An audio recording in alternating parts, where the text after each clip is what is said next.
Guys, welcome to this video. इस video में हम हमारी क्लास 12th की जो हिस्ट्री की बुक है, पहला चैप्टर जिसका नाम है ब्रिक बीड्स एंड बोन्स, उसका एक टॉपिक देखेंगे जिसका नाम है मोहनजोदारो अपलैंड अर्बन सेंटर। ठीक है, तो सबसे पहले बुक में दिया गया है कि जो हड़प्पन सिविलाइजेशन थी उसका एक मोस्ट यूनिक फीचर जो था, यूनिक फीचर वो क्या था कि वहाँ पे अर्बन सेंटर्स की डेवलपमेंट हो गई थी।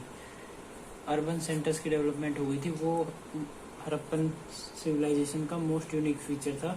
और वैसी ही एक अर्बन सेंटर, यानी कि एक अर्बन सेंटर मतलब कई सारे थे, उनमें से एक का नाम था मोहनजोदारो। मोहनजोदारो एक अर्बन सेंटर था जो कि हड़प्पन सिविलाइजेशन में डेवलप हुआ था, तो उसके बारे में इस वीडियो में पढ़ेंगे। ठीक है, तो मोहनजोदारो के बारे में बताया गया है कि जो इसका नाम भी आपने बहुत सुना होगा, तो ये मोस्ट वेल नोन साइट है। यानी कि जो हड़प्पन सिविलाइजेशन है उसकी बहुत सारी साइट्स हैं, 100-200 मतलब जो साइट्स हैं, उनमें से जो सबसे ज़्यादा जानी गई है, जिसके बारे में सबसे ज़्यादा हम जाने हैं, जिसके ऊपर सबसे ज़्यादा रिसर्च हुई है, वो है मोहनजोदारो। अब ये आपको थोड़ा अजीब लगेगा क्योंकि हड़प्पन सिविलाइजेशन की जो फर्स्ट साइट थी वो थी हड़प्पा, जिसके ऊपर इसका नाम डिस्कवर हुआ। तो आप सोचोगे कि हड़प्पा पहले डिस्कवर हुई, लेकिन फिर भी मोहनजोदारो को क्यों सबसे ज़्यादा जाना गया, तो ये हम इसी वीडियो में आगे जानेंगे। पहले जो दिया गया वो पढ़ लेते हैं। तो मोहनजोदारो की सेटलमेंट्स के बारे में दिया गया है। तो मोहनजोदारो का जो लैंडस्केप था ना, यानी लैंड एरिया जितना भी था, वो 2 पार्ट में डिवाइड किया गया था। एक कहा जाता था सिटाडेल, एक कहा जाता था लोअर टाउन। सिटाडेल क्या था, ये छोटी जमीन थी, स्मॉलर एरिया बट हाइयर, इनकी हाइट बड़ी थी इसकी, लेकिन एरिया छोटा था। और ये क्या था, लार्जर एरिया बट लोअर, लेकिन इसकी हाइट बहुत ही कम थी। ठीक है, तो ऐसे समझ लो कि ये 2 एरिया हो गए। ये तो ये एरिया मान लो लोअर टाउन है, ये इतना एरिया, और ये एरिया मान लो सिटाडेल है। तो सिटाडेल देखो छोटी जमीन है, स्मॉलर एरिया, लेकिन इसकी हाइट बड़ी है, हाइयर। और ये लोअर टाउन, ये लार्जर एरिया, यानी कि जमीन तो बड़ी है लेकिन इसकी हाइट छोटी है, लोअर। ठीक है, तो ऐसा था मोहनजोदारो का लैंडस्केप। तो उसके बारे में बताया गया है कि सिटाडेल की इतनी बड़ी हाइट क्यों थी, मतलब ये एक जमीन बराबर है और ये एकदम से इतनी हाइट क्यों है, उधर को पहाड़ वगैरह तो थे नहीं, तो ऐसा क्या कारण है। तो सिटाडेल की हाइट इसलिए थी क्योंकि वहाँ पे कोई भी बिल्डिंग बनाई जाती थी ना, तो उसके नीचे पहले पत्थरों का फाउंडेशन रखते थे। कि जैसे ये नॉर्मल ज़मीन है, ये भाई हमारा ग्राउंड है, तो उस ग्राउंड के ऊपर पहले फाउंडेशन बनाएंगे, तो उसकी हाइट हो जाएगी, फिर बिल्डिंग बनेगी। लेकिन जो हमारा लोअर टाउन था वो पहले ग्राउंड बनता था, मतलब ग्राउंड तो होता ही था, उसके बाद सीधी बिल्डिंग बन जाती थी, जिस वजह से जो हाइट का गैप होता है वो पैदा हो जाता था। देखो इतनी हाइट का गैप हो गया। ठीक है, तो मेन चीज़ थी फाउंडेशन। और लोअर टाउन में भी बस 1-2 बिल्डिंग ऐसी थी जिनके नीचे फाउंडेशन लगाया जाता था, वरना नॉर्मली सीधी ग्राउंड पे बनती थी। लेकिन जो सिटाडेल होता था उसकी हर एक बिल्डिंग के नीचे फाउंडेशन होता था, जिससे इसकी हाइट जनरली लोअर टाउन से बड़ी हो जाती थी। ठीक है, अब ये जो फाउंडेशन है, या फिर इसे प्लेटफॉर्म भी बोल लो, ये किसका बनता था, मड और ब्रिक का, यानी कि कीचड़ और ब्रिक को जोड़ जोड़ के ऐसे ऐसे एक फाउंडेशन बनाया जाता था। ठीक है, उसके बाद इन दोनों को वोल्ड किया गया था, यानी कि इसके चारों तरफ दीवार बना दी, इसके चारों तरफ दीवार बना दी, दोनों अलग अलग कर दिए। ठीक है, लेकिन ये था पूरा एक मोहनजोदारो ही, लेकिन फिर भी अलग अलग कर दिए। तो ऐसा था। उसके बाद बताया गया है कि साइंटिस्ट ने ऐसा कैलकुलेट किया है कि अगर रोज का एक जो मजदूर है, लेबरर, वो क्या करे, 1 मीटर क्यूब जमीन को रोज हिलाए, मतलब 1 मीटर क्यूब जमीन को किसी पहाड़ से तोड़ के मोहनजोदारो में फाउंडेशन बनाए। ठीक है, मोहनजोदारो में उस 1 मीटर क्यूब की जमीन को लाके फाउंडेशन बनाए, तो ऐसे ऐसे 4 मिलियन डेज लग जाएंगे उस बंदे को मोहनजोदारो का सिर्फ और सिर्फ फाउंडेशन बनाने में। इससे हमें क्या पता लगता है कि अब एक लेबर को 4 मिलियन डेज लगते, लेकिन इतने साल तो थे नहीं, तो जिस वजह से लेबर्स की संख्या बढ़ाएगी और डेज की कम की गई। तो इससे हमें पता चलता है कि लार्ज मोबिलाइजेशन था किनका, ऑफ लेबरर्स इन मोहनजोदारो, क्या करने के लिए, फाउंडेशन वगैरह बिल्डिंग वगैरह बनाने के लिए। फिर उसके बाद बताया गया है कि जो प्लेटफॉर्म होता था, ये जमीन के नीचे पहले प्लेटफॉर्म या फिर फाउंडेशन बनाते थे ये, तो ये मान लो कि सीटाडेल के ऊपर फाउंडेशन बना है, तो पहले फाउंडेशन बना दिया, उसके बाद क्या करते थे, ऐसा नहीं कि लोगों को जमीन बांट दी कि इस पे तुम अपना घर बना दो, इस पे तुम अपना बना लो, अपने आप बनाते रहेंगे। पूरे शहर वाले जितने भी लेबर होंगे वो सबसे पहले एक घर बनाएंगे, फिर वो पूरा हो जाएगा उसके बाद दूसरा बनाएंगे, ये पूरा हो जाएगा उसके बाद तीसरा बनाएंगे। इससे क्या होता था कि सारे काम सिमेट्रीज होते थे, यानी कि ये नहीं कि एक घर जल्दी बन गया एक घर लेट बना। और इससे एक ये भी होता था कि ड्रेनेज पैटर्न भी अच्छा बन जाता था। इनके अगर बारी बारी घर बनेंगे तो सब देख के बनेंगे, एक साथ बनेंगे तो पता नहीं क्या ही बन जाएगा। तो ये दिखाता है कि उस टाइम के लोगों ने प्लानिंग की थी सिटी की, यानी कि उन्होंने कोई सिटी मैप तैयार किया होगा कि भाई इधर इसका घर बनेगा, इधर इसका, इधर इसका, इधर इसका, इसका इसका, बीच में ऐसे नालियाँ बना देंगे और फिर पहले ये घर से शुरू करेंगे, फिर दूसरा, फिर तीसरा, फिर ऐसे ऐसे। तो इससे हमें पता चलता है कि उस जमाने में लोग प्लानिंग करके घर बनाए जाते थे। ठीक है,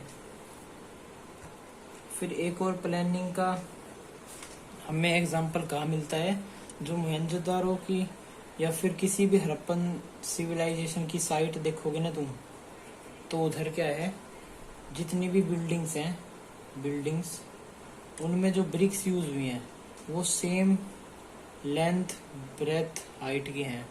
जो लेंथ ब्रेथ हाइट है ना वो सेम है उन ब्रिक्स की। इससे हमें पता चलता है कि भाई उन्होंने प्लान किया था कि भाई ब्रिक का साइज इतना होगा और इतनी ही होनी चाहिए, जब भी तो बराबर है, थोड़ी तुक्के से हर एक बिल्डिंग की हर एक ब्रिक सेम बन गई।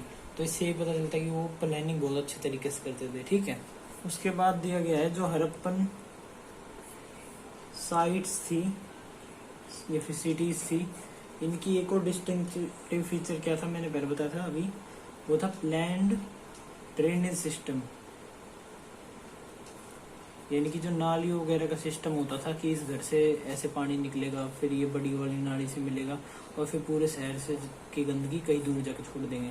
तो जो प्रॉपर ड्रेनेज सिस्टम था बहुत अच्छे से डेवलप किया गया था, कहाँ पे, हड़प्पन साइट्स में, मोहनजोदारो में भी था। ठीक है, तो उसमें एक बुक में मैप दिया गया है लोअर टाउन का, तो लिखा गया है कि उस मैप में देखो, आप देखो नोटिस करोगे कि जो स्ट्रीट्स वगैरह हैं वो ऐसे ग्रिड पैटर्न में बनाई गई हैं, यानी कि जो सड़क है वो ऐसे बनाई गई हैं, राइट एंगल्स पे मिल रही हैं।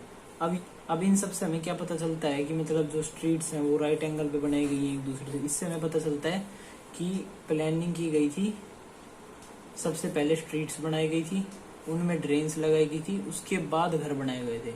अब ऐसा क्यों, क्योंकि अगर मान लो ये जमीन है, इस पे सबको बोल दो जो अपना अपना घर बना लो, तो कोई अपना घर ऐसे बनाएगा, कोई थोड़ा टेढ़ा कर देगा, कोई ऐसा कर देगा। तो इस वजह से जो स्ट्रीट्स हैं वो प्रॉपर राइट एंगल पे नहीं आ पाएंगी, वो टेढ़ी मेढ़ी स्ट्रीट्स आ जाएंगी।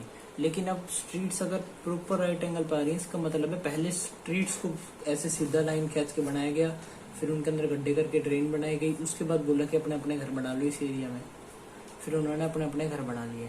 तो इससे हमें ये पता चलता है। ठीक है, उधर का ड्रेनेज सिस्टम अच्छा था, कि इतना अच्छा था कि मतलब जैसे ये मोहनजोदारो का लैंड मैप है, तो इधर मान लो 3-4 घर हैं, ये बना दिया, तो मान लो कि इधर एक ड्रेनेज है, तो ये वाला घर तो अपनी ड्रेनेज में सीधा अपना अड़ंगा घेर देगा और बाहर चला जाएगा इसका गंदगी वगैरह, लेकिन ये वाला घर है ये कर जाएगा। इसलिए उन्होंने यहाँ पे भी एक स्ट्रीट बनाई, यहाँ पे भी एक ड्रेनेज बनाया, यहाँ पे भी ड्रेनेज बनाया। तो उन्होंने ड्रेनेज सिस्टम बहुत ही अच्छे से डेवलप किया, और ड्रेनेज सिस्टम में अपने घर की गंदगी को भेजने के लिए डोमेस्टिक वेस्ट जो भी है वो जब ही जाएगा अगर तुम्हारे घर की एक भी वॉल, सिर्फ एक वॉल स्ट्रीट की तरफ हो।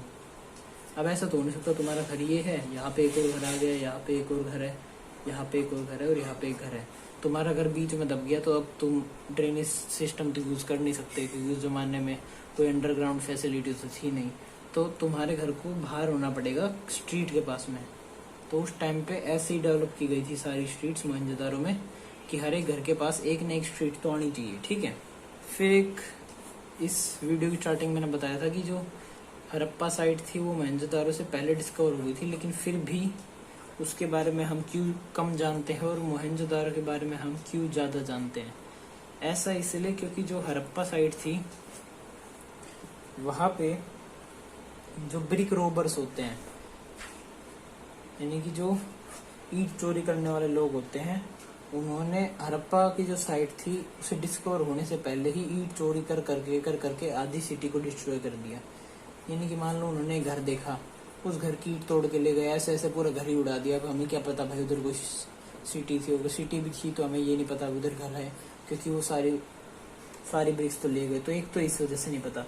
तो इसका एविडेंस क्या है कि ब्रिक रोवर्स तो जो ASI है, ASI यानी कि आर्कियोलॉजिकल सर्वे ऑफ इंडिया, इसका जो फर्स्ट डायरेक्टर जनरल बना था ब्रिटिश टाइम पीरियड के अंदर इंडिया में, उसका नाम था अलेक्जेंडर कनिंघम। इन्हें फादर ऑफ इंडियन आर्कियोलॉजी भी कहा जाता है, ठीक है। तो इन्होंने कहा था कि हड़प्पा की साइट से 1875 में कहा था इन्होंने कि हड़प्पा की साइट से इतनी ईंट चोरी की गई है, अगर वो सारी ईंट हमें वापस मिल जाए तो हम 100 माइल की रेलवे बना सकते हैं। रेलवे ट्रैक में उस जमाने में ईंट वगैरह यूज हुआ करती थी, तो बोले कि हम 100 माइल लंबी रेलवे ट्रैक बना सकते हैं, यानी कि इतना लंबा डिस्टेंस ईंटों से कवर कर सकते हैं। इतनी ईंट चोरी हुई, अब तो बताओ साइट के बारे में क्या ही मिलेगा। इसलिए हम हड़प्पा के बारे में कम जानते हैं, वरना इंडस वैली सिविलाइजेशन बहुत ज़्यादा बड़ी हुई, ठीक है। और जो मोहनजोदारो है उसके अंदर इतनी चोरी वगैरह नहीं हुई, चोरी तो उधर भी हुई है, लेकिन ईंटों की चोरी इतने मैक्स लेवल पे नहीं हुई, इसलिए वो वेल प्रिजर्व्ड है और हम उसके बारे में जानते हैं, ठीक है। फिर उसके बाद ये टॉपिक कंटिन्यू होता है एक सब हेडिंग के अंदर जिसका नाम है डोमेस्टिक आर्किटेक्चर। तो अब मोहनजोदारो की जो मेन हेडिंग थी उसके अंदर डोमेस्टिक आर्किटेक्चर है, यानी कि जो मोहनजोदारो के लोग थे उनके घरों के कैसे आर्किटेक्चर था, कैसे करते वो जानेंगे, ठीक है। तो जो लोअर टाउन था उसमें रेजिडेंशियल बिल्डिंग हुआ करती थी, यानी कि वहाँ पे रहते थे लोग, सिटाडेल में नहीं रहते थे, सिटाडेल में अलग चीज होती थी, ठीक है। रेजिडेंशियल बिल्डिंग्स जहाँ पे लोग रहे, तो उसके बारे में बताया जाता है कि कैसे घर होते थे आगे। बीच में कोर्टयार्ड होता था, सेंटर्ड होना कोर्टयार्ड, यानी कि कोर्टयार्ड होता था खुली जमीन बिना छत की, जिसके अंदर लोग ऐसे घूमे, और बाकी उसके चारों तरफ कमरे, रूम ऑन ओल्ड साइड्स, यानी कि बीच में खुली जमीन होगी, उसके चारों तरफ कमरे लगा दिए, ठीक है। तो ऐसे टाइप के घर होते थे उस जमाने में। फिर साइंटिस्ट ने अंदाजा लगाया कि जो कोर्टयार्ड था वो सेंटर होता होगा कौन सी एक्टिविटीज का, जैसे कि कुकिंग। अब क्योंकि भाई घरों में उस टाइम में इतनी वेंटिलेशन वगैरह नहीं होती थी, तो अगर अंदर खाने को पकाएंगे तो ऑक्सीजन कमी से मारे जाएंगे, तो इस वजह से कोर्टयार्ड जो कि ऊपर से खुला है तो वहाँ पे कुकिंग वगैरह कर लेते थे। कुकिंग, वीविंग जैसी एक्टिविटीज का सेंटर होगा ये कोर्टयार्ड, ऐसे साइंटिस्ट ने अंदाजा लगाया, ठीक है। फिर उसके बाद एक और चीज साइंटिस्ट ने देखी कि वहाँ पे एक कंसर्न था, किसका, प्राइवेसी को लेके कंसर्न था, यानी कि लोग बाहर के लोगों को अपना घर का अंदर का दिखाना नहीं चाहते थे। ये हमें कैसे पता चला है, क्योंकि जितनी भी दीवार है ना मोहनजोदारो में, कहाँ पे, इन ग्राउंड लेवल, यानी कि उस जमाने में क्या था कि जो ये घर है तो मान लो 2 लेवल का है, फर्स्ट फ्लोर, ग्राउंड फ्लोर और फर्स्ट फ्लोर। तो जो ग्राउंड फ्लोर था ना उस पे एक भी दीवार में खिड़की नहीं है, और फर्स्ट फ्लोर में सारी दीवारों में खिड़की है। इससे हमें क्या पता चलता है कि ग्राउंड फ्लोर पे कोई भी आदमी घूमे तो उनके घर के अंदर ना देख पाए, ऊपर तो क्या ही दिखेगा नीचे से। तो इस वजह से फर्स्ट फ्लोर पे खिड़कियाँ होती थी, सेकंड फ्लोर पे नहीं होती थी, because they have a concern of privacy, ठीक है। फिर उसके बाद एक और चीज क्या पता चलती है कि जो मेन एंट्रेंस था उनका, जैसे कि मान लो ये इनका घर है और ये मेन एंट्रेंस है, तो नॉर्मल घरों में क्या होता है, मेन एंट्रेंस से घर के अंदर का पूरा सामान दिखता है, घर के अंदर क्या क्या है। लेकिन इनकी क्या था, मेन एंट्रेंस से घर के अंदर का कुछ नहीं दिखता था। मान लो कि ये मेन एंट्रेंस का गेट है, तो इसके सामने एक और दीवार लगा दी और फिर साइड में से घर निकाल दिया, जिस वजह से बाहर से बस कोई आए तो घूम के आना पड़े, सीधा बाहर से किसी को दिखे ना कि घर के अंदर क्या है। तो जो मेन एंट्रेंस था वो main entrance doesn't give a direct view of interior, यानी घर के अंदर का व्यू डायरेक्ट नहीं मिल पाता था मेन एंट्रेंस से। ठीक है, फिर बताया गया है कि हर एक घर का अपना अलग बाथरूम होता था, मतलब ऐसे नहीं कि बाहर खेतों में जाते हो, उनका खुद का बाथरूम होता था। अच्छा दीवार मतलब ईंट वगैरह से बना हुआ बिल्कुल बढ़िया बाथरूम होता था, और उससे ड्रेन्स कनेक्टेड होती थी, और डायरेक्टली जो भी वेस्ट वगैरह था वो ड्रेन से होके सिटी के आउटसाइड में चला जाता था। ठीक है, तो यानी कि बहुत ही सिविलाइज्ड लोग थे मोहनजोदड़ो वाले। उसके बाद बताया गया है कि अभी 2 फ्लोर की बिल्डिंग हुआ करती थी, मैंने बताया। तो अब 2 फ्लोर की बिल्डिंग है, इसका मतलब ये तो है नहीं कि वो ऊपर से हवा में ऐसे ही चढ़ जाएंगे, तो वो स्टेयर केसेस से चढ़ते थे, पैडियो से। तो हमें रिमेन्स भी मिले हैं, रिमेन्स ऑफ स्टेयर केसेस, यानी कि कुछ घर है वहाँ पे पैडियो के कुछ रिमेन्स मिले हैं। भाई कुछ चोर वगैरह उठा के ले गए ईंट, तो हमें कुछ ही रिमेन्स मिले हैं। ठीक है, फिर एक और चीज़ क्या मिली है, कुछ घरों में हमें वेल्स मिले हैं। अब वेल्स ऐसा नहीं कि हर एक घर में, कॉमन चीज़ नहीं थी, ऐसे कि मतलब 5-6 घरों में, 4-5 घरों में एक पे मिलता था किसी पे वेल। और अब ये नहीं कि उस बंदे के घर में वेल है वो बस खुद ही यूज़ करेगा। वो जैसे उसका घर है, तो मान लो 4 कमरे हैं, तो ये वाला कमरा मान लो स्ट्रीट की तरफ है, तो वो इस वाले कमरे में अपना वेल बनाता, जिससे कि बाहर से आने वाले लोग भी उसको यूज़ कर लें और फिर बाहर चले जाएं। तो ऐसा करता था वो, ताकि भाई आसपास के लोगों को भी पानी पीने का अधिकार है, उन्हें भी पानी मिले। ठीक है, Many houses had wells, often in a room that could be reached from the outside, perhaps used by passersby। यानी कि वेल्स होते थे जो कि बाहर वाले लोग भी यूज़ कर सकते थे। ठीक है, ऐसे बनाए जाते थे वो। फिर जितने भी वेल्स की संख्या मिली हमें, टोटल नंबर ऑफ वेल्स है 700। अब ऐसे तो नहीं 700 लोग रहते होंगे, कई हजारों संख्या में लोग रहते थे। इसका मतलब वेल्स कोई कॉमन चीज़ नहीं थी। ठीक है, उसके बाद में हमें सिटाडेल के बारे में बताया गया है कि अभी तो लोअर टाउन के बारे में जान लिया, उधर रेजिडेंशियल बिल्डिंग वगैरह होती थी। तो सिटाडेल में क्या होता था, तो इसमें बोला गया कि हमें ऐसी बिल्डिंग्स मिली हैं जिनके रहने के अलावा कोई और काम होता था, कोई स्पेशल पब्लिक पर्पस होता था उनका। ठीक है, वहाँ पे लोग रहते नहीं थे, कुछ अलग ही काम करते थे। तो 2 चीज़ मिली है मेनली, एक है वेयर हाउस और एक है ग्रेट बाथ। 2 स्ट्रक्चर मिले हैं। ठीक है, तो जो वेयर हाउस था एक मैसिव स्ट्रक्चर है, जिसका बस नीचे का ब्रिक पोर्शन रह रहा है, लोअर ब्रिक पोर्शन रह रहा है बस। अब उसके ऊपर क्या था, मतलब जैसे मान लो कोई घर है, नीचे लकड़ियों से बना, ऊपर कोई छावनी सी घेर रखी है पत्तों वगैरह की, तो ये ऐसा था वेयर हाउस। अब भाई जो पत्तों की छावनी वगैरह है, ये तो कभी ना कभी टाइम के साथ डिकम्पोज होकर उड़ जाएगी, खत्म, उसके बाद बस ईट बची। तो ऐसे ही वेयर हाउस की कंडीशन थी कि जो ब्रिक का लोअर पोर्शन था वही रिमेन कर गया, और बाकी जो ऊपर का वुड वगैरह का या फिर पत्ती वगैरह का जो भी सिस्टम था वो डिके कर गया बहुत समय पहले। ठीक है, decade long ago, upper portion. ठीक है, तो वेयर हाउस मिला में। अब वेयर हाउस का क्या अंदाजा लगाया जाता है कि भाई कोई ऐसी चीज जिसके ऊपर छावनी वगैरह की गई हो, तो वो स्टोरेज के लिए की गई होगी, यानी कि पूरे शहर का कुछ सामान स्टोर होता होगा इधर, क्या पता कोई ग्रेन्स वगैरह स्टोर होते हो, पूरा शहर एक साथ एग्रीकल्चर करके यहाँ पे ग्रेन स्टोर करता हो। तो ऐसी चीज़ें साइंटिस्ट ने अंदाजे लगाई हैं। उसके बाद दूसरा जो स्ट्रक्चर मिला है ग्रेट बाथ, ये कुछ रिलीजियस टाइप बताया है साइंटिस्ट ने, क्योंकि इसके अंदर बहुत ही अलग अलग टाइप की चीज़ें हैं। जैसे कि एक लार्ज रेक्टेंगुलर टैंक है इसके अंदर, कोर्टयार्ड के मतलब बीचों बीच एक बड़ा सा रेक्टेंगुलर टैंक है। फिर उसके चारों तरफ कॉरिडोर है, मतलब एक रेक्टेंगुलर टैंक है बीचों बीच, उसके चारों तरफ कॉरिडोर है, मतलब लोगों के घूमने की जगह। और ये रेक्टेंगुलर टैंक के अंदर भाई पानी भर सकते हो तुम। और इसकी जो ईंटें हैं रेक्टेंगुलर टैंक की, ये रेजिस्टेंट है।